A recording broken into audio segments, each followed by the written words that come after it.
Apis mellifica हम सारे ही जानते हैं कि मधुमक्खी से बनता है। मधुमक्खी का जहर जो है उससे बनता है। काफी पुरानी बात है, जब ओरिजिनली बनाया गया था तब तो पूरी मधुमक्खी को ही मार के अल्कोहल में भिगोया गया था। आज की बात अगर हम करें तो ये सब हम नहीं करते हैं। एक जार में काफी सारी मधुमक्खियां लेते हैं और उस जार को जोर से हिलाते हैं, तो अंदर सारी जो मधुमक्खियां है वो चिढ़ जाती है। उनका गुस्सा सातवें आसमान के ऊपर निकल जाता है और वो अपने जार को डंक मारती है। उससे जो जहर निकलता है उससे ये दवाई आजकल बनाई जाती है। अब इस बैकग्राउंड को अगर हम ध्यान में रखें तो हमें ये समझना चाहिए कि इस रेमेडी में गुस्सा कितना इस रेमेडी में गुस्सा कितना होगा। कई मक्खियां इस प्रोसेस में उनकी जान चली जाती है, फिर भी वो डंक मारना नहीं छोड़ती है। इस डंक मारने को और इस गुस्से को बैकग्राउंड में हम याद रखते हैं और एपिस मेलिफिका की शुरुआत करते हैं। एपिस मेलिफिका दवाई के बारे में हम लोग काफी कुछ जानते हैं। क्या जानते हैं? जनरली हम लोग सारे ही जानते हैं कि इसमें बर्निंग स्टिंगिंग पेन्स होते हैं। इन बर्निंग स्टिंगिंग पेन्स और इसके साथ इडिमा होता है, बहुत सी सूजन होती है। सूजन स्पेशली अंडर द आईज होती है या डिपेंडेंट पार्ट्स पे होती है। इसके अलावा एपिस को हम जानते हैं थ्रोट कंप्लेंट्स के लिए, यूरिन कंप्लेंट्स के लिए और थर्स्टनेसनेस के लिए। प्यास बिल्कुल नहीं लगती है इस पेशेंट को। एक जनरल मोडालिटी हम सभी को पता होती है कि हीट से इसकी तकलीफें बढ़ जाती है, कोल्ड से कम हो जाती है। अब ये सारी चीजें अगर हम सभी लोग जानते हैं तो आज हम क्या करने वाले हैं? आज हम इस सब का एक अंडरस्टैंडिंग डेवलप करेंगे। इस अंडरस्टैंडिंग के साथ हम ये चीजें तो नहीं ही भूलेंगे, इसके अलावा भी कुछ चीजें जो याद आ जाएंगी इसके इस अंडरस्टैंडिंग की वजह से, उसका फायदा हम लेंगे। साथ में जब हम ये रेमेडी पढ़ रहे हैं तो इसके साथ हम करेंगे कि ऐसे जो हैपहैजार्ड सिम्टम्स हम हमेशा याद रखने की कोशिश करते हैं वो याद तो रहते नहीं है, तो कैसे याद रखे जाए, ये हमारा आज की कोशिश रहेगी। अब अगर हम इसको एक स्टेप फर्दर ले जाए कि कैसे याद रखा जाए। याद रखने के लिए एक तरीका होगा कि भाई चलो टॉक्सिकोलॉजी, अगर टॉक्सिक सब्सटेंस है तो टॉक्सिकोलॉजी को ख्याल में लिया जाए। जैसे कि एपिस है जो टॉक्सिक सब्सटेंस है, अभी हमने कहा कि पॉइजन से बनाया जाता है, तो पॉइजन से अगर बना रहे टॉक्सिक सब्सटेंस है तो इसका टॉक्सिकोलॉजी क्या होगा। सिंपल सी बात है, हम सभी को कभी ना कभी मधुमक्खी ने डंक मारा है ना। याद करो क्या क्या हुआ था। सही है, यही चीजें हुई थी। पहले तो वहां बहुत सारा लाल हो गया था एरिया, सूजन आई थी, बहुत दर्द हुआ था। अब दर्द का टाइप हम सभी को पता है। वो दर्द का टाइप इतनी जलन होती है, साथ में वो जो डंक होता है उसका कंटिन्यूअस एक प्रिकिंग स्टिंगिंग चालू रहता है, ये पेन का टाइप होता है। और इस बर्निंग का मोडालिटी क्या होता है हम सभी को पता है।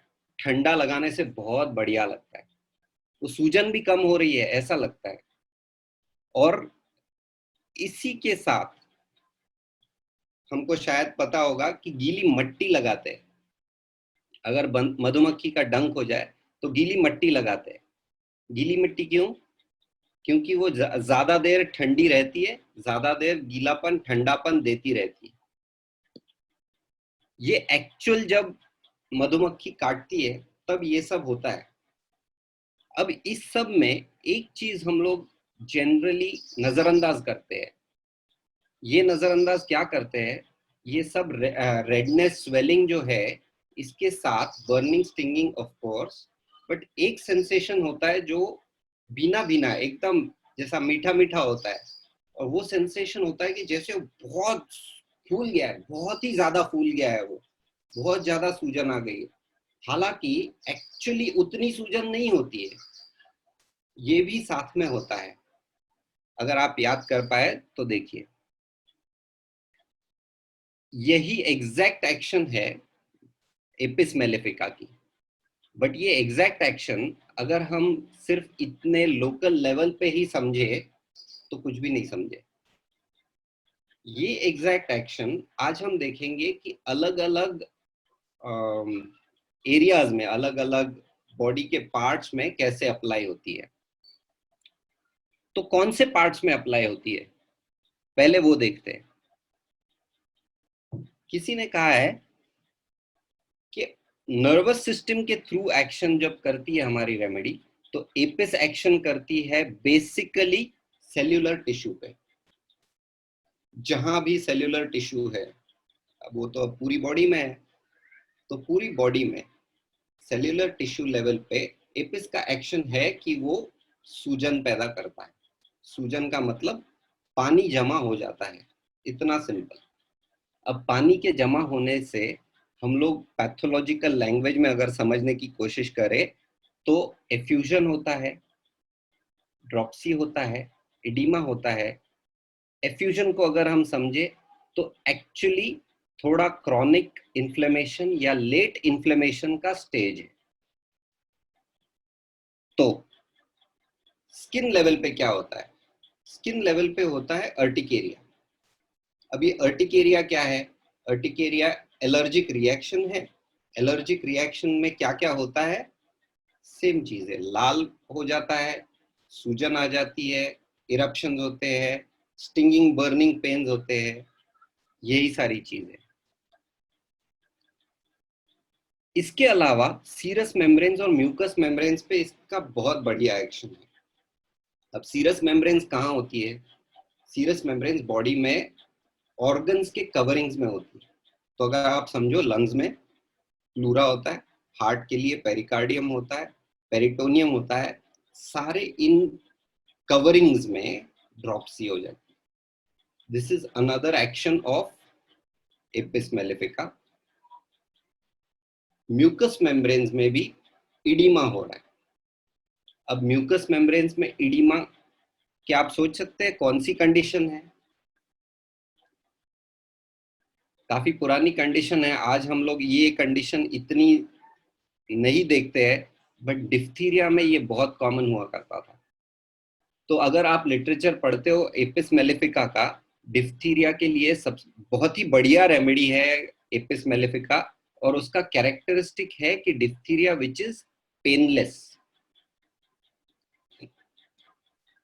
इसके अलावा ग्लैंड्स पे इसका एक्शन है। अब जब मैंने कहा कि इडीमा, ड्रॉप्सी, एफ्यूजन ये सब हो रहा है, लेट स्टेज ऑफ इन्फ्लेमेशन है, तो आपको ये अगली बात समझ में आ जाएगी कि हार्डनेस, हाइपरट्रोफी ऑफ ग्लैंड्स ये हो जाता है, क्योंकि ये स्लो लेट इन्फ्लेमेशन का नेक्स्ट स्टेज है। ग्लैंड्स बड़े हो जाते हैं, उसमें भी सूजन होती है, बट वो हार्डनेस होता है और हाइपरट्रोफी होता है। इन सारे एक्शंस को देखते हुए आगे चलते हैं, sensations and complaints in general. यहां पर मैं कोशिश ये कर रहा हूं कि आपको एपिस मेलेफिका को as a remedy general location, sensation, modality के हिसाब से बताऊं। सो लोकेशंस हमने देख लिए, सेंसेशंस क्या होंगे? सेंसेशंस आपको पता है, स्टिंगिंग, बर्निंग सेंसेशंस है। इसके अलावा स्वेलिंग, एडिमा, एफ्यूजन हमने देखा। अब ये कंप्लेंट्स इन जनरल तो है ही, मैंने आपको ये भी बताया कि सेंसेशन ऑफ स्वेलिंग, सिर्फ लगना कि बहुत सूजन है, एक्चुअली सूजन के ना होते हुए, ये भी एपिस का स्फीयर ऑफ एक्शन है। प्रोस्ट्रेशन काफी है इस रेमेडी में, और सेंसिटिविटी टू टच है। अब इस सेंसिटिविटी टू टच को थोड़ा समझ लेना चाहिए। आप सोचिए, आपको अगर ऐसा कुछ डंक हुआ है और उसको कोई टच करने आ जाए, तो आपको कैसा लगेगा? टच से चीजें, आपके पेन्स बढ़ने ही वाले हैं। अच्छा, एक और तरीके से बताता हूँ। आप सोचिए, एक मधुमक्खी का छत्ता वहां पर है सामने आपके, और वहां आप कोई टच करने जाए तो मधुमक्खी क्या करेगी? बिल्कुल वही चीज है, सेंसिटिविटी टू टच। टच से एंगर बहुत होता है। अब ये touch, physical touch of course है, but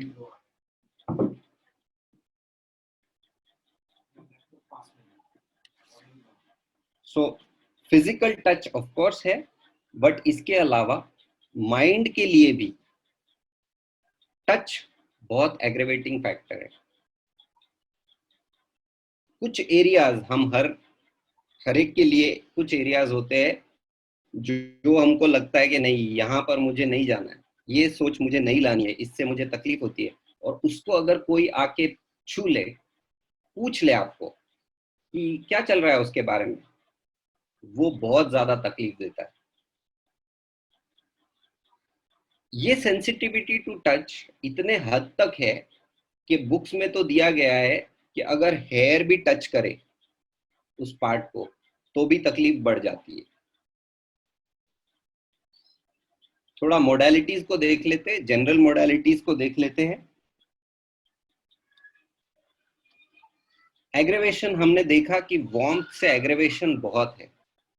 heat, fire, weather, weather, hot bath, हर हॉट चीज से एग्रेवेशन बहुत ज्यादा होता है। इसको हम ऐसे भी याद रख सकते हैं जैसे मधुमक्खी का छत्ता उतारने के लिए हीट का यूज किया जाता है।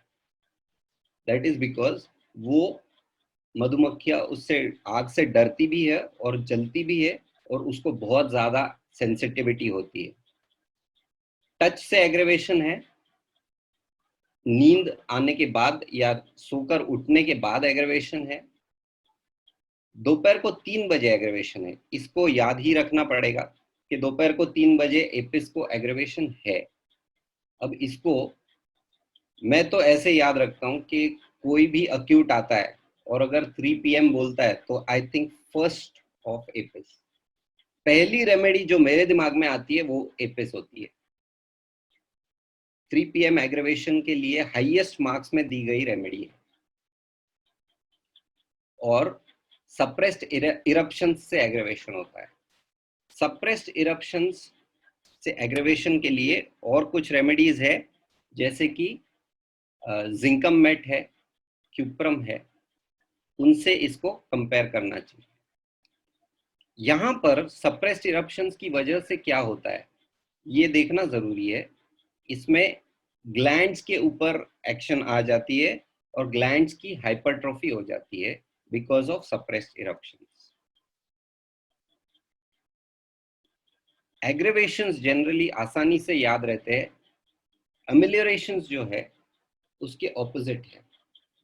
Ameliorations by cool air, cold bathing, uncovering, amelioration by motion, और अमिलियोरेशन बाय स्लाइटेस्ट एक्सपेक्टोरेशन।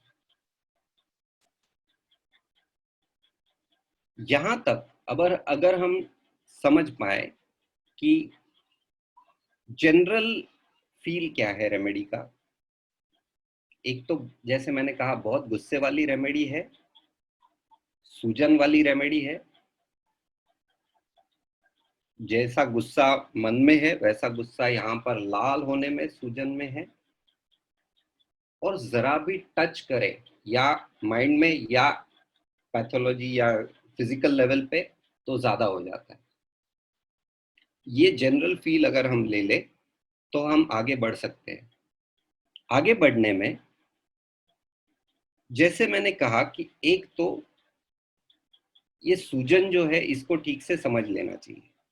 सूजन इन्फ्लेमेशन के आखिरी स्टेज में आ रहा है, तो ये थोड़ा स्लो एक्टिंग रेमेडी है।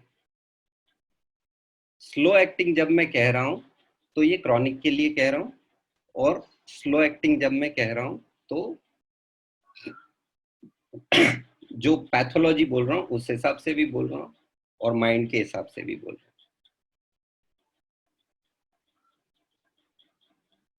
इस सूजन को फिजिकल लेवल पे अगर हम समझे तो जैसे मैंने कहा कि सूजन आइदर बिकॉज ऑफ पैथोलॉजी भी हो सकती है और उसका सूजन के ना होते हुए भी सिर्फ सेंसेशन भी हो सकता है। ये पहले स्टेज में होगा, सिर्फ सेंसेशन जो है ये पहले स्टेज में होगा। पैथोलॉजीज के आने के बाद सूजन काफी होगी। सूजन को ये जो सेंसेशन है ये एपिस का जनरल सेंसेशन मान सकते हैं, इतना इंपॉर्टेंट है। इसको देखने के लिए कुछ पर्टिकुलर्स के मैं डिटेल में जा रहा हूं जो कि सिर्फ इतना दिखाएंगी कि ये सेंसेशन कितना इंपॉर्टेंट है एपिस में। सो अगर हम हेड में जाएं तो हेडेक के लिए ये रेमेडी इंपॉर्टेंट रेमेडी है। इसमें सेंसेशन ऑफ ग्रेट प्रेशर है। अब ये ग्रेट प्रेशर पेशेंट तो बताता है बर्स्टिंग पेन है, या सर बहुत बड़ा हो रहा है ऐसे लग रहा है, या फट जाएगा ऐसे लग रहा है। अब मुझे एक केस याद है जहां पर ये पेशेंट ने बर्स्टिंग ये वर्ड यूज किया था हेडेक में, लोकल चीफ कंप्लेंट में, इसीलिए मैंने ये रेमेडी पहले सोची थी। और फिर जब पूरी केस ली गई तब वो क्लैरिफाई हुआ कि ये सच में एपिस है। वो केस ऐसी थी कि सर मेरा भारी होता है और भारी होते होते ऐसा लगता है बड़ा हो रहा है और फिर थोड़ी देर में ऐसा लगता है अभी फट जाएगा। और इस फटने के को अगर मुझे बचाना है तो मुझे इस पर गीला कपड़ा बांधना पड़ता है। तो ठंडा अगर मैं बांध के रखूं, ठंडा लगा के रखूं सर को, तो मेरा हेडेक कंट्रोल में रहता है, 3-4 घंटे रहता है और फिर निकल जाता है। इस केस में मुझे आफ्टरनून एग्रेवेशन भी मिला था।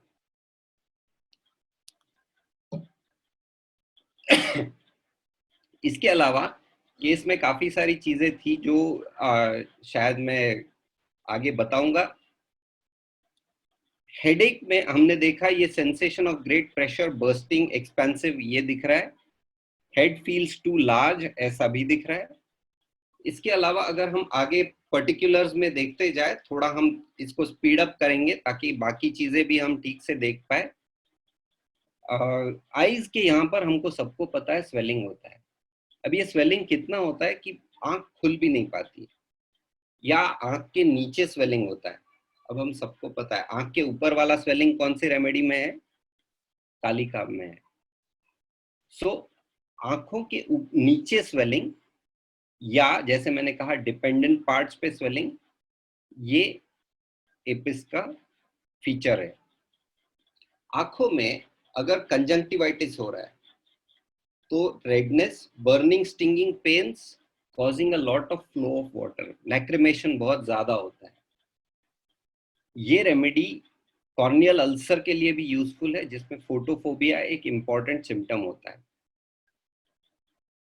फेस में अगर हम देखें, same thing happening is swelling, specially on the left side. Lips का स्वेलिंग होता है, और लिप्स का स्वेलिंग इतना होता है कि लिप्स उल्टे हो जाते हैं। अब ये जब मैंने पढ़ा था तो मुझे तो समझ में नहीं आ रहा था, बट जब मैंने पेशेंट देखा तो मुझे समझ में आया, इसलिए उस पेशेंट का फोटो मैं आपके लिए ले आया हूं। ये है वो photo. Inverted lips, okay. Throat, throat का एक सिम्टम हम सभी लोग जानते हैं कि यूविला ऐसा लगता है कि स्वोलन लाइक अ बैग। अब ये स्वोलन लाइक अ बैग एक सिम्टम है, बट इसको हम थ्रोट में अगर समझे, सारा ही स्वेलिंग बहुत ज्यादा होता है। Apis is one of the most important remedies for angioneurotic oedema. इतना सूजन होता है थ्रोट में कि उसकी वजह से थ्रोट के वॉल्स एक साथ आने लगते हैं और उसकी वजह से सांस लेना भी मुश्किल हो जाता है, इतना स्वेलिंग होता है। ये चीज प्रूविंग्स में भी इतनी प्रोमिनेंटली उभर कर आई है कि एक्चुअली सिम्टम्स ऐसे आए हैं कि ब्रीथिंग बहुत डिफिकल्ट हो रहा है और ऐसा लग रहा है कि हर सांस मेरी आखिरी सांस होगी। ये सिम्टम प्रूविंग्स का सिम्टम है। अगर कोई पेशेंट आपको बोल रहा है कि बहुत सांस लेने में तकलीफ है और ऐसा लगता है कि आखिरी सांस ले रहा हूं, तो आप एपिस के लिए जरूर सोचिए एक बार, बस टॉर्च मार के देख लेना कि स्वेलिंग की वजह से ही हो रहा है। ऐसा लगता है कि कोई फॉरेन बॉडी अंदर है और उसकी वजह से डिग्लूटेशन पेनफुल है। इसके अलावा फिशबोन सेंसेशन है, और कोई रेमेडीज अगर आपको याद है फिशबोन सेंसेशन के लिए? जी, हिपार सल्फ है। अगर हम एब्डोमेन को देखें, एब्डोमेन में वॉल्स बहुत सेंसिटिव है और ऐसा लगता है जैसे कि वॉल इंटेस्टाइन्स क्रश हो रही है। अब ये क्रशिंग को तो हम देख ही लेंगे, बट जो कॉन्स्टिपेशन है वो भी ऐसा लगता है कि पूरा पेट ऐसा टाइट हो गया है, और टाइट इतना हो गया है कि अब टूट जाएगा, फट जाएगा। ये या तो बड़ा हो गया है का सेंसेशन, या अंदर समा नहीं पा रहा है, पेट के अंदर इंटेस्टाइन समा नहीं पा रहे, इंटेस्टाइन बड़े हो गए, पेट का वॉल नहीं ये हो रहा है, उसकी वजह से फट जाएगा। ये दोनों एक ही चीज के दो पहलू है। सप्रेस्ड इरप्शंस की वजह से तकलीफें हो रही है, डायरिया भी हो रहा है, और एनस वाइड ओपन ये एक अलग सिम्टम है जो हमको याद रखना पड़ेगा। जैसे फॉस्फोरस में होता है वैसा ही है, एलोज में होता है वैसा ही है, डायरिया का सिम्टम। रेस्पिरेटरी सिम्टम्स, मैंने आपको एक चीज तो बताई कि सांस लेना बहुत मुश्किल होता है, आखिरी सांस, हर सांस मेरी आखिरी सांस है ऐसे लगता है। और उसके अलावा अगर उस सांस को ठीक से चलते रखना है तो क्या करना पड़ता है, फैन करना पड़ता है उसको। Can scarcely breathe from the swelling of the tongue. Again fullness, constriction, suffocation. ये सभी जगह ये सब कुछ बड़ा हो गया है या समा नहीं पा रहा है, ऐसा सेंसेशन। चेस्ट में भी fullness,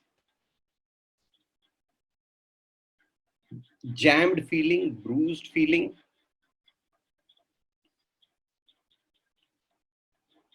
skin urticaria, again swollen and oedematous, बहुत सूजन आ गई है, बी स्टिंग्स की तरह लाल दिखता है, एग्रेवेटेड एट नाइट और अमिलेटेड बाय कोल्ड। डॉक्टर कैंट कहते हैं कि रोजी कलर रहता है इरप्शंस का। Urticaria, especially after violent exercise, is a symptom for apis, or urticaria during chill. Intermittent fever, intermittent fever में जैसे मैंने कहा 3 PM अगर आपको कोई भी अक्यूट में एग्रेवेशन मिल रहा है, the first remedy you should think of is Apis. याद रखने जैसी चीज ये है कि इसको चिल होता है 3 बजे, और थोड़ी देर के बाद फीवर शुरू हो जाता है।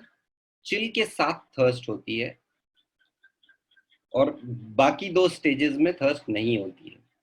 जैसे आप देख रहे हैं यहाँ पर, Ignatia is also very similar. उसका हीट जो है वो एग्रेवेटेड है वार्म रूम में एक्सटर्नल हीट से। थूजा के लिए अगर हम देखें 3 AM एंड 3 PM एग्रेवेशन है। इंटरमिटेंट फीवर में नाइट्रम म्यूर को हमको इसके साथ डिफरेंशिएट करना पड़ता है। मेन डिफरेंस ये होता है कि एपिस में 3 PM एग्रेवेशन है, नाइट्रम म्यूर में 10 AM टू 11 AM एग्रेवेशन है, उसका चिल 10 टू 11 AM को शुरू हो जाता है।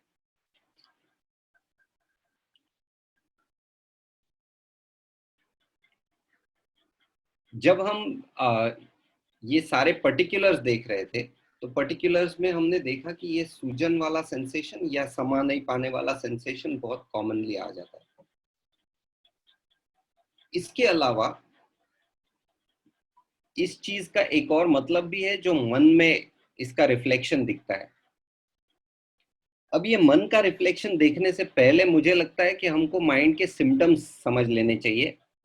और जब हम बॉडी से माइंड ट्रैवल करते हैं तो बीच में एक स्टेशन आता है जिसको हम कहते हैं ड्रीम्स, क्योंकि ड्रीम्स माइंड के सिम्टम्स है, बट वो माइंड के सिम्टम्स है भी या नहीं, बहुत लोगों को कंफ्यूजन होता है। ड्रीम्स सबकॉन्शियस माइंड के सिम्टम्स है। तो सबकॉन्शियस माइंड में इसके क्या चलते रहता है? सबकॉन्शियस माइंड में इसके ड्रीम्स होते हैं लंबी जर्नी पे जाने के। अगर हम देखें मधुमक्खी के लिए, तो मधुमक्खियां एक्चुअली 5-5 किलोमीटर तक जाती है अपना मधु इकट्ठा करने के लिए, हनी इकट्ठा करने के लिए 5 किलोमीटर तक जाती है। इतनी से मक्खी के लिए 5 किलोमीटर बहुत लंबा डिस्टेंस है।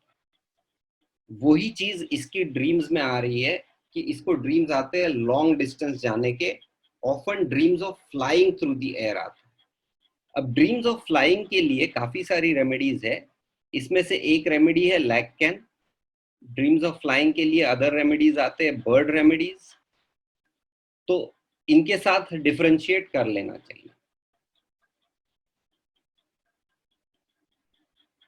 लैक्कैन में इसके अलावा ड्रीम्स ऑफ स्नेक्स भी होंगे। तो अगर हम ड्रीम लेवल पे ही देखें तो डिफरेंशिएट करना आसान हो सकता है। ड्रीम्स होते हैं आग के, ग्रेट हीट, स्टोव के पास या आग कहीं लगी है और मैं अटका हूं, अटकी हूं, ऐसे ड्रीम्स भी होते हैं। ये एक और केस है दूसरा जिसमें वो आई थी एक्ने के लिए। She was around let's say 48 years old. She had 2 kids and the kids were in college now. वहां उसको एक्ने हो रहे थे एंड एक्ने के साथ उसने ये ड्रीम बताया था कि उसको आग के ड्रीम्स आते हैं और ड्रीम्स जैसे कि वो आग में अटकी है, अब झुलस रही है। अब ये झुलसना जो है ड्रीम्स के अलावा उसको एक्चुअली भी फील होता होगा, तभी ड्रीम्स आते होंगे। वो जब उठती थी तब उसको वो झुलसना और भी मतलब काफी देर तक चलता था और उसके साथ पर्सपिरेशन आता था। इस ड्रीम के अलावा उसको जो एक्ने थे, वो एक्ने मतलब काफी बड़े बड़े पस वाले, जैसे प्यूबर्टी में होने चाहिए वैसे एक्ने उसको थे, पेनफुल थे, वहां पर भी हीट एग्रेवेट करता था। और एक दो बातें उसके बारे में और बता देता हूं, जो अभी हम माइंड सिम्टम्स में जा रहे हैं तो समझ लेना अच्छा रहेगा। वो actually she was one of my neighbours, मेरे बाजू में ही रहती थी, तो हम लोग सुनते थे क्या चलता था। उसके घर में उसकी सास और उसकी न्यूक्लियर फैमिली ऐसे रहते थे। तो वो जब झगड़ा होता था तो उसकी आवाज सबसे ऊंची होती थी और इस आवाज में जो 5 घर बाजू में सुनाई दे, उस आवाज में वो गालियां देती थी। ट्रेडिशनल मुस्लिम फैमिली में की औरत अनर्गल गालियां देती थी, सुनने में हमको और लगता था, ऐसी गालियां देती थी। और किसको देती थी? या तो पति को या सास को। तो ये बैकग्राउंड में मुझे पता था। और जब वो बता भी रही थी मुझे, तो वो सास के बारे में जो बोल रही थी, ये औरत ऐसी है, ये औरत बेशर्म है, ये सब बोलते बोलते फिर वो बाद में बोलने लग गई कि क्या बताऊं डॉक्टर आपको, मेरा पति मुझे शांति नहीं कर पाता है। और वहां से मेरा ये एक्ने भी और मेरा सब गुस्सा भी, ये सब शुरू हो जाता है। ये स्टोरी जो है, ये पूरी एपिस की स्टोरी है कि उसका आवाज सबसे बड़ा होना, मतलब वो इंचार्ज या एक फैमिली की हेड होने जैसा होना, उसका अनर्गल गालियां देना, बेशर्म लोगों को बोलना और खुद बेशर्मी से बात करना, ये जो ल्यूडनेस है, this is part of Apis story. उसका जो गुस्सा है, जिसमें उसका कोई कंट्रोल नहीं होता है खुद के ऊपर, जो अगर मेरी जान भी जाए तो भी मुझे गुस्सा तो निकालना है, ये वाला गुस्सा है, दिस इज एपिस का गुस्सा। और जो मैंने कहा जो ड्रीम जहां से हमने ये केस शुरू की, वो ड्रीम, आग का dream was also Apis story for me. और कुछ ड्रीम्स है जिसमें वो बहुत मेहनत करते होते हैं।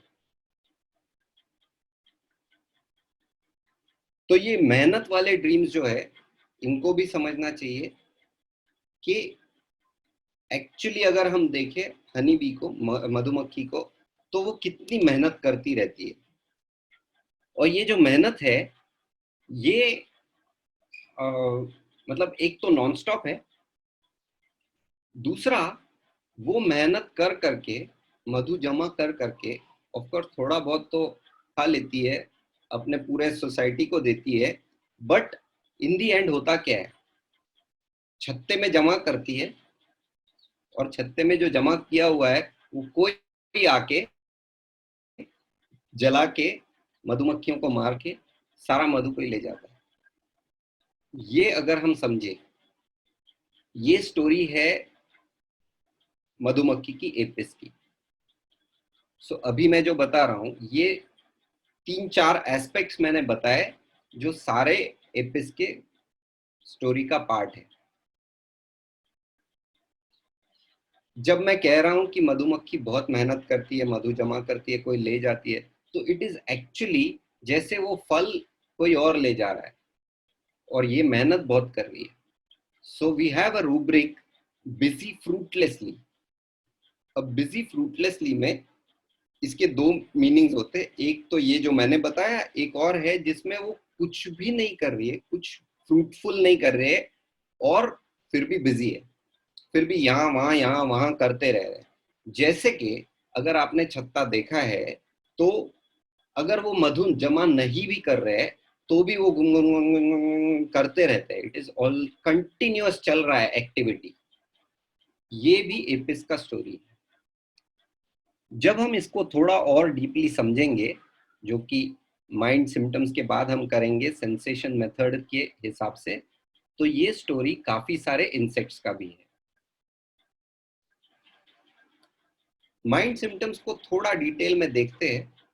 जैसे मैंने कहा, irritable, nervous, fidgety, but the more important part, hard to please. मधुमक्खी आप देखो तो एक तो गुस्सा इतना, और दूसरा जो परफेक्शन से वो छत्ता बनाते हैं, वो परफेक्शन आपको एपिस के पेशेंट्स में भी मिलेगा। वो परफेक्शन वो खुद तो करते हैं, इसके अलावा वो दूसरों से भी एक्सपेक्ट करते हैं। तो उस परफेक्शन के एक्सपेक्टेशन की वजह से उनको प्लीज करना बहुत मुश्किल होता है।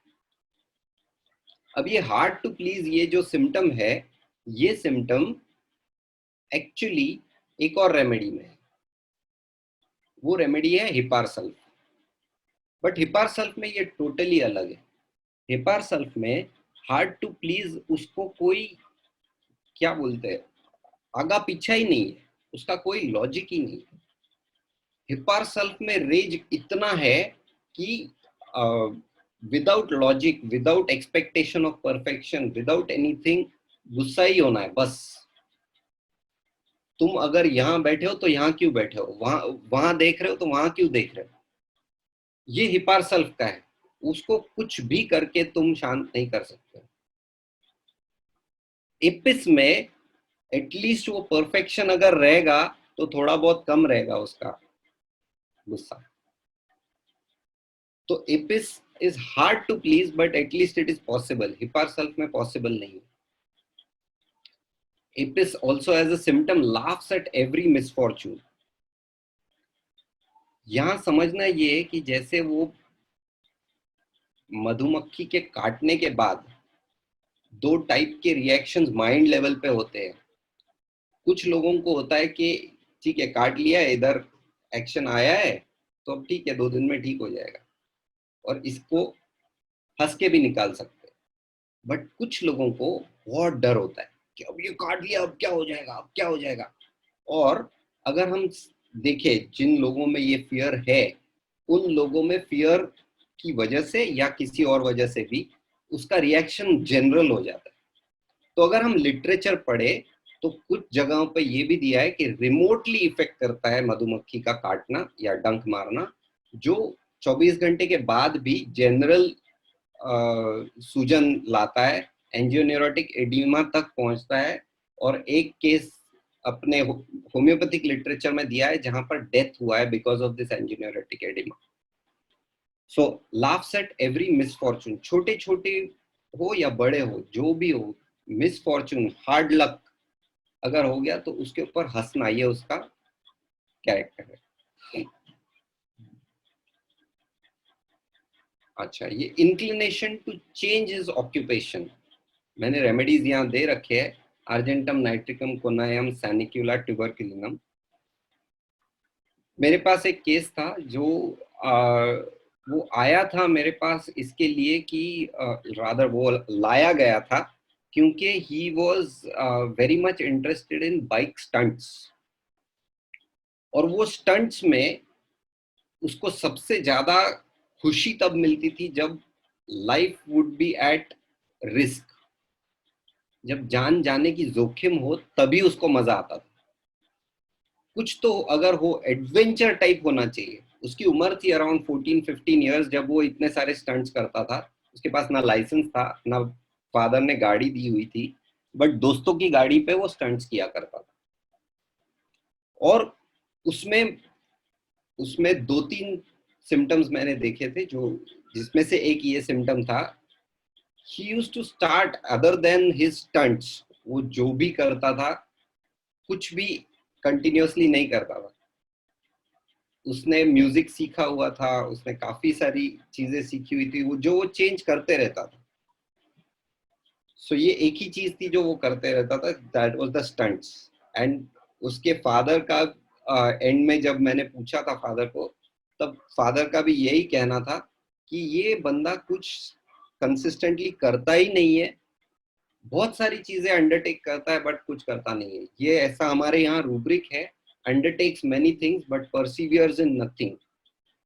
और इसमें 3-4 रेमेडीज है जिसमें से एक एपिस है, अगेन एक लैक्टैन है।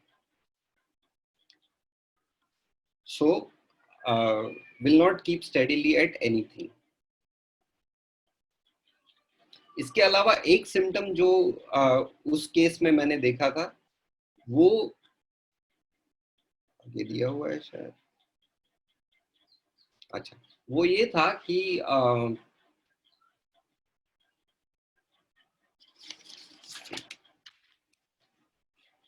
जब उसको गुस्सा आता था तब वो गुस्से में उसका जी करता था कि जो सामने आए उठा के पटक दूं, तोड़ दूं। तो मैंने उसको पूछा कि ये कैसा लगता है उठा के पटकना, तोड़ना। सो ही सेज कि डॉक्टर, जब गुस्सा आता है ना तो एक तो कुछ समझता नहीं है क्या करो, जो सामने आए वो लेके पटक लूं, ये इतना एक ही थॉट रहता है। और वो पटकने में वो टूट जाए तो इनफैक्ट अंदर से अच्छा लगता है। सामने जो आदमी है उसको भी गुस्सा रहता है, इसलिए मैं कुछ करता नहीं हूँ, तोड़ देता हूँ और वहां से निकल जाता हूँ। बट अगर मुझे पूरी खुली आजादी दी जाए तो मैं पटकने के बाद, वो टूटने के बाद हंसूंगा, मुझे अच्छा लगता है वो टूटने के बाद। ऐसा भी हमारे पास रूब्रिक है कि गुस्से में mind, anger, rage, break things desire to and laugh about it. और इसमें Apis is the only remedy. Busy fruitlessly is another feature of the remedy. जैसे मैंने कहा, ये तो बहुत सारे इंसेक्ट्स के लिए, ये इंसेक्ट्स का थीम है कि बिजी फ्रूटलेसली। अगर आप कोई भी इंसेक्ट देखते हो तो वो कंटिन्यूअस हिलते रहते हैं, कुछ काम नहीं भी कर रहे तो भी हिलना हिलना, जब बस एक्शन, एक्टिविटी चलते रहना, उसका फ्रूट आए नहीं आए, दैट इज इंसेक्ट क्वालिटी।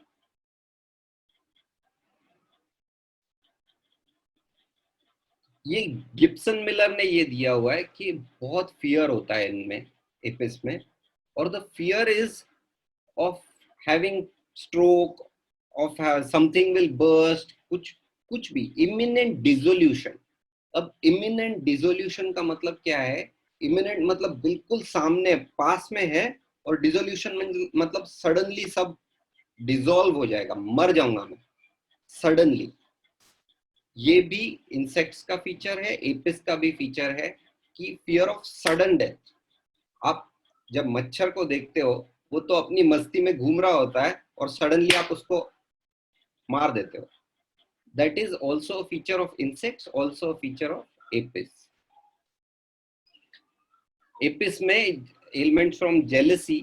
अब जेलसी जो है काफी सारे रेमेडीज में है, बट डिफरेंशिएट करना अगर है तो हमको लैकेसिस से इसको डिफरेंशिएट करना पड़ेगा।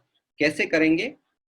लैकेसिस का जेलसी जो है वो काफी लॉन्ग टर्म है, बुक्स में दिया है उसको वो टॉर्मेंट करते रहता है कंटिन्यूअसली, उसको वो जेलसी ही याद रहती है, उसका लाइफ ओवरटेक कर लेता है, लैकेसिस का लाइफ ओवरटेक कर लेता है जेलसी।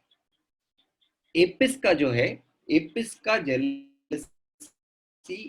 जब सिचुएशन सामने है तब बहुत इंटेंस है, बट सिचुएशन जब निकल गया तो वो काफी काम डाउन हो जाता है। ये उसका फर्क है।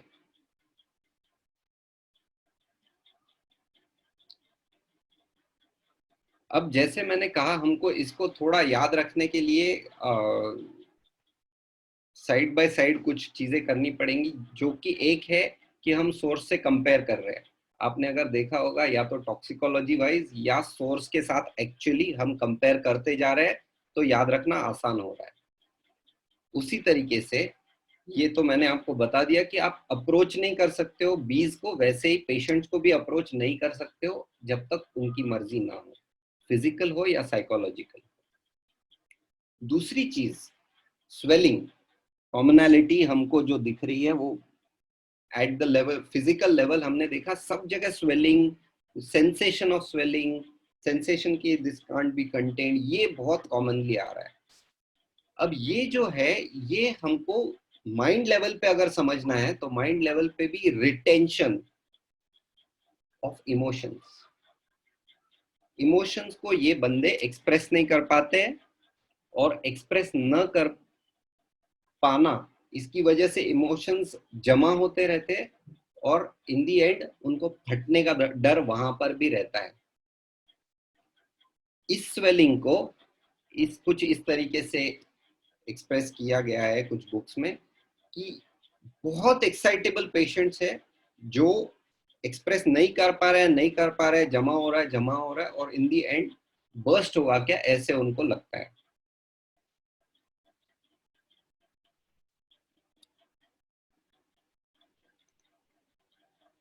जब हम कह रहे हैं कि ये इतने सेंसिटिव लोग हैं, या तो हेयर भी टच एग्रेवेट कर रहा है, माइंड लेवल पे भी इतने सेंसिटिव है, तो सेंसिटिविटी के साथ इनमें बहुत पैशन भी है।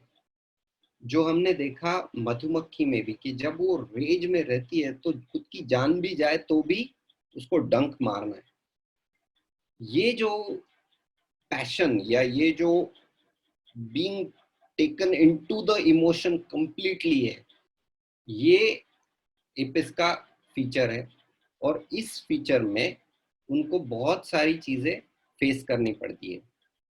ये पैशन या ये इंटेंसिटी हर चीज में है, एंगर में है, ग्रीफ में है, तभी हमने देखा कि elements from jealousy, elements from grief है, या सेक्सुअल स्फीयर में भी है।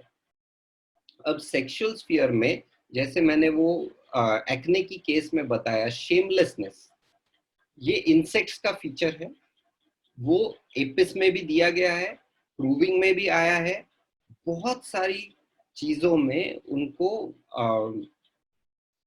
क्या कहे, एक बहुत शेमलेस ल्यूडनेस बहुत है। हम लोगों को जनरली लैकेसिस, हायोसाइमस, यही रेमेडीज ल्यूडनेस या लेसिवियसनेस के लिए पता याद आती है, बट आपको एपिस और इंसेक्ट रेमेडीज भी याद रखने चाहिए। आप अगर देखो तो कैंथेरिस में भी ये बहुत हाई है। इनफैक्ट कैंथेरिस यूज ही इस पर्पस के लिए किया जाता है, रॉ क्रूड फॉर्म में। इसको हम थोड़ा कैटेगराइज अगर करें, जो आज हमने अभी तक सीखा, इसको हम थोड़ा कैटेगराइज करें तो किंगडम है इसका एनिमल किंगडम।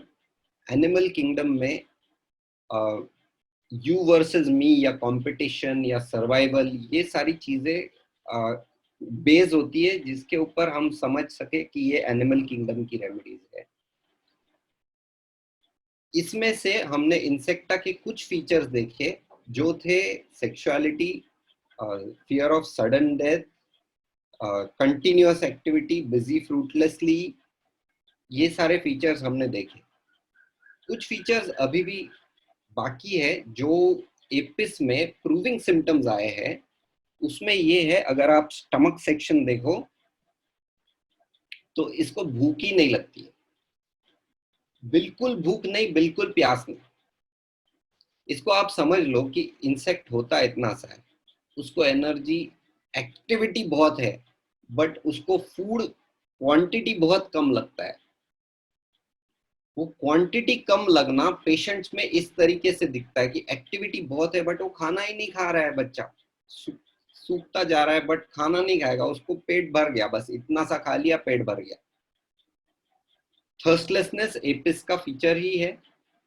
ये जो भूख ना लगना ये है, इसको थोड़ा with a pinch of salt, थोड़ा कॉशियसली लेना चाहिए, क्योंकि जनरली बच्चों में हम इसको देखते हैं, और बच्चों में जब देखते हैं तो माँ अपने ममता के कारण, हर बच्चे की माँ ये बताती है कि वो खाता ही नहीं है, वो खाता ही नहीं है। तो आपको पूछना चाहिए कि खाता ही नहीं है मतलब क्या। अगर वो सच में एक दो निवाले खा के, या लेट से 1/4 रोटी या इतना सा खा के उसका पेट भर जाता है, then you should think of insect remedy. जो एक्टिविटी का हमने देखा इंसेक्ट रेमेडीज में, वो कंटिन्यूअस एक्टिविटी जो है वो सिर्फ एक चीज में कम होती है, और वो है जब वो बीमार होते हैं। जब वो बीमार होते हैं तो सडनली उनका एक्टिविटी एकदम एकदम लो हो जाता है। ये आपको याद रखना चाहिए। ओके। अब एक चीज मधुमक्खियों के बारे में नेचर में हमको देखनी चाहिए कि इनका जो मधु जमा करने का काम है, for that what is the most essential, उसके लिए सबसे इंपॉर्टेंट चीज क्या है कि वो फूल की तरफ अट्रैक्ट हो। और फूल की तरफ अट्रैक्ट होने के लिए उनको रंग और गंध, ये दो बहुत ही मायने रखने वाली चीजें हैं। सो जो हमने कहा एक्सट्रीम सेंसिटिविटी टू टच, वो परकोलेट होती है extreme sensitivity to colours and to smell, रंगों की ओर और गंध की ओर इनको बहुत ज्यादा आकर्षण होता है। सो एक और केस में मैंने देखा था, जो वो पेशेंट जब आई हमारे यहाँ, प्राणा में आई थी, तो उसने हिस्ट्री दे रही थी, दे रही थी, दे रही थी, और फिर सडनली वो बोली, डॉक्टर ये क्या तुम लोग एकदम एकदम डल जगह पे बैठे हो। अब प्राणा का वाइब्रेशन इतना अच्छा है, आप में से अगर कुछ लोग आए हैं तो वहां पर सबको बहुत खुश लगता है, बहुत हैप्पी लगता है। ये आज तक मेरे पास एक ही पेशेंट आई है जो बोलती है बहुत डल बैठे हो तुम लोग, क्या, क्योंकि पूरा सफेद है। तो मैंने बोला अच्छा आप बताओ कैसे रंग लगाने चाहिए। तो बोलती है डॉक्टर देखो, व्हाइट नहीं, व्हाइट की जगह आप ब्लैक भी लगा दो तो चलेगा, बट ब्लैक के साथ एकदम जैजी फैंटास्टिक ऑरेंज होना चाहिए। अब आप सोचो वो क्लिनिक के बारे में बोल रही है, बट क्लिनिक के लिए भी वो बोलती है कि जैजी ऑरेंज होना चाहिए, तब मजा है, तब कुछ जान लगे वो जगह में। सो ये एक सेंसिटिविटी पेशेंट्स, एपिस के पेशेंट स्पेसिफिकली देते हैं।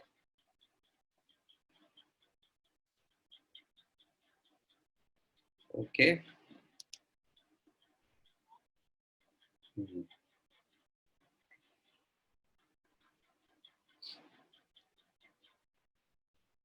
एक चीज एपिस के पेशेंट्स के बारे में जो मैं बताना चाहूंगा, या इस रेफरेंस के साथ, बीज में, मधुमक्खियों में एक सोशल स्ट्रक्चर होता है।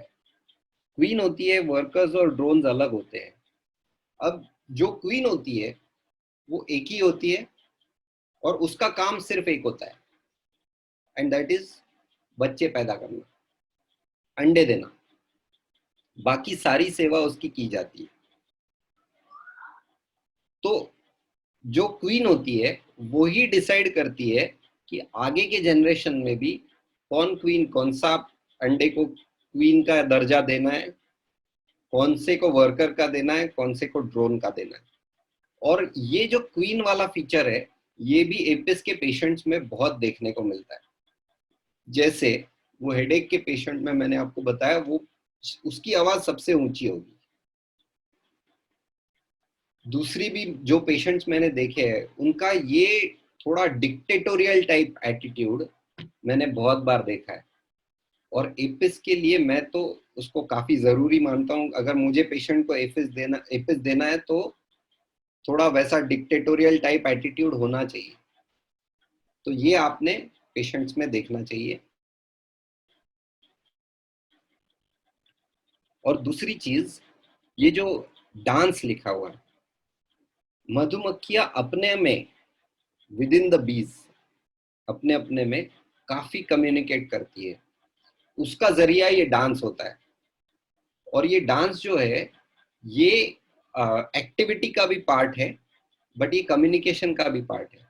वो बहुत सलीके से अपने को वर्कर्स को बता पाते हैं कि यहाँ से इतनी दूरी पर जाओ, फिर लेफ्ट लो, फिर वहां से उतनी दूरी पर जाओ, और वहां पर तुमको गार्डन मिलेगा। इतना परफेक्ट कम्युनिकेशन उनमें होता है। बट हमने कहा कि पेशेंट्स कम्युनिकेट नहीं कर पा रहे हैं तो वो जमा हो रहा है। अब ये थोड़ा समझने की बात है कि हर रेमेडी में दो स्टेजेस होते हैं। जो हम ये बोल रहे हैं कि कम्युनिकेट नहीं कर पाते हैं, जमा कर रहे हैं, जमा कर रहे हैं और फट जाएगा, ये नेक्स्ट स्टेज है। अगर हम बच्चों में देखें एपिस, तो वो बहुत कम्युनिकेटिव पेशेंट्स होते हैं। सो ये भी एक थोड़ा ख्याल रखने वाली बात है। थोड़े टिप्स आप लोगों के लिए। डॉक्टर केंट बोलते हैं कि न्यू बॉर्न्स में सप्रेस्ड या नॉन अपियरेंस ऑफ यूरिन, इसमें ये बहुत अच्छी रेमेडी है। उन्होंने ही कहा है कि बहुत स्लो एक्टिंग रेमेडी है। तो अगर आप अक्यूट देख रहे हो तो 2 घंटे तो कम से कम देने चाहिए, बिफोर यू से कि एपिस वर्क कर रहा है या नहीं कर रहा है। और अगर आप क्रॉनिक देख रहे हो तो काफी दिन जा सकते हैं, उसके बाद आपको एक्शन दिखेगा। इसके अलावा नाइट्रम्यूर आप याद रखिएगा, एपिस का क्रॉनिक बताया गया है। हालांकि मैं ऐसे नहीं देखता हूँ, मैं एपिस का पेशेंट, एपिस का कॉन्स्टिट्यूशनल देखता हूँ। बट ये लिटरेचर में दिया गया है तो मुझे लगा आपके साथ शेयर करना चाहिए। प्रेग्नेंट फीमेल्स को बहुत कॉशन के साथ देना चाहिए। अगर आपको पता है, 3rd मंथ में अबॉर्शन का टेंडेंसी ये एपिस का सिम्टम है। Okay, complementary is natrum mur. So apis busy इतना होता नहीं है जितना दिखाता है कभी कभी। ये भी एक ख्याल में रखने वाली बात है। इस नोट पे मुझे लगता है हम रुकते हैं। एक दो रूब्रिक्स मैं बताना चाहता था, बट पहले क्वेश्चन आंसर्स ले लेते हैं। डॉक्टर शार्दुल।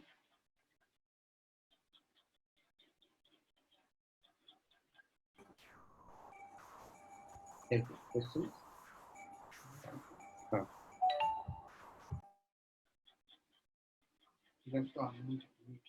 अनम्यूट कर लो। हाँ, ओके, सो क्वेश्चंस आप लोगों ने भेजे हैं कुछ, तो कुछ क्वेश्चन हम उसमें से करेंगे। सभी क्वेश्चंस को तो हम नहीं ये कर सकते हैं। तो एक क्वेश्चन आया है कि जेलसी जो है वो डिफरेंशिएट करना है, ऐसा क्वेश्चन है, between the jealousy medicine like Apis, Lachesis and nitric acid. Apis, Lachesis and nitric acid. Nitric acid. तो एपिस और लैकेसिस का तो कर दिया हमने, फिर से बताना है। Anything you want to add और नहीं कुछ? नहीं। ओके, और एक क्वेश्चन है कि जो डेथ सिचुएशन है, is there fear of death due to the sensation of last breath? Fear of death भी रहता है क्या इसमें? बिल्कुल बिल्कुल, वो तो with lot of fear. When I also, जब मैंने बताया तब भी यही बताया कि हर सांस मेरी आखिरी सांस है, इतना ये है। So presentiment of death, fear of death बहुत इंटेंसली दिखता है पेशेंट। ओके। और उसके साथ में और जो है कि वीपिंग डिस्पोजिशन जो बताया आपने, तो वो एपिस का कैसा रहता है, तो थोड़ा इलेबोरेट करोगे क्या ऐसा? एपिस में भी जो बुक्स में दिया गया है वो तो दिया गया है कि कॉजलेस वीपिंग ऐसा ही दिया गया है जैसे कि सेपिया में और पल्सटेला में दिया गया है। बट एपिस का वीपिंग जो मैंने देखा है पेशेंट्स में, वो बहुत ही, जैसे हम लोग को सिखाया भी जाता है कि पल्सटिला का वीपिंग तुमको उसके ऊपर प्यार आता है। एपिस का वीपिंग होता है with a lot of anger, with a lot of rage. और उसके साथ जब मतलब वो नरेट करते रहते हैं इंसिडेंट्स को भी, उसके साथ ये वीपिंग आता है। This is what I have scene.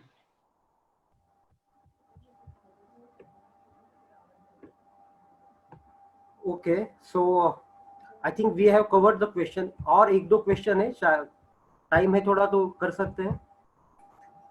हाँ ले लेंगे। वी हैव, आई थिंक थोड़ा टाइम है। हाँ तो और एक क्वेश्चन अभी एक दो आ रहे हैं।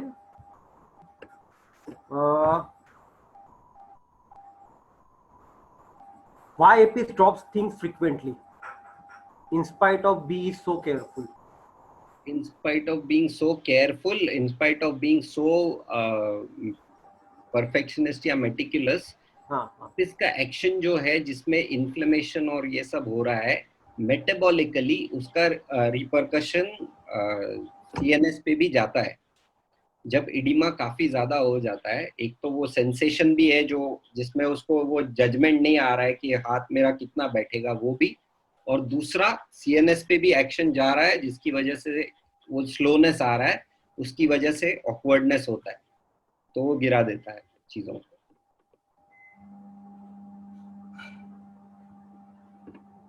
ओके। आई थिंक मुझे लगता है कि अपना टाइम हो गया है। कुछ और क्वेश्चंस भी आ रहे हैं, तो डेफिनेटली हम वो क्वेश्चंस ट्राई करेंगे। Will get back to you for that. So back to doctor Geetesh. Okay, doctor Shrikant, कुछ wants to add something? Thank you.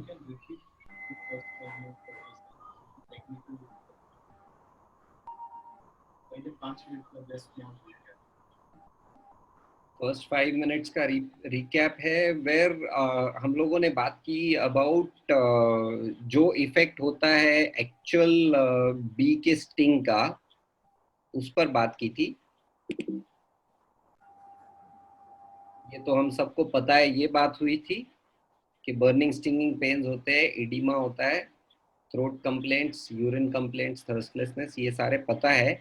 But जो इफेक्ट होता है बी स्टिंग का, एक्चुअल बी स्टिंग का, उसके ऊपर बात हुई थी कि बहुत रेडनेस होता है, स्वेलिंग होता है, पेन का टाइप जो बर्निंग स्टिंगिंग पेन्स होते हैं उसका मोडेलिटी जो है हीट से एग्रेवेट होता है, कोल्ड से कम होता है उसका burning stinging. Even the swelling reduces with cold. और एक हमने ये भी बात कही थी कि कंटिन्यूअस कोल्ड लगना वो ज़्यादा इम्पोर्टेंट होता है एपिस के लिए। जब इसीलिए अगर हमारी नानी दादी बताती है कि बी स्टिंग हो गया तो गीली मिट्टी लगाना, तो कंटिन्यूअस मिलेगा वो कोल्डनेस। और एक बात की थी कि पेन्स जो है उसमें ये स्वेलिंग का सेंसेशन बहुत आता है, कि स्वेलिंग इतना नहीं भी हो तो भी ऐसा लगता है बहुत बड़ा हो गया है। ये बेसिक बात हुई थी पहले 5-10 मिनट में। Okay okay, yes, thank you doctor Geetesh. अभी ये जो वेबिनार सीरीज है, जैसे कल डॉक्टर श्रीकांत ने बताया, आप अदर सॉन्ग के साइट पे जाते तो आपको पूरा टाइम टेबल मिलेगा। ऐसे ही हमारे साथ में रहिए। नेक्स्ट वीक में रेपर्टरी में कुछ वेबिनार होने वाले हैं जिसमें हम रेपर्टरी में डिक्शनरी मीनिंग के ऊपर डिस्कस करने वाले हैं, केंट मटेरियल केंट रेपर्टरी से माइंड रूब्रिक्स के, तो डेफिनेटली वो भी अटेंड कीजिए, टाइम टेबल आपको डिटेल मिल जाएगा। Okay, thank you for all participants, thank you.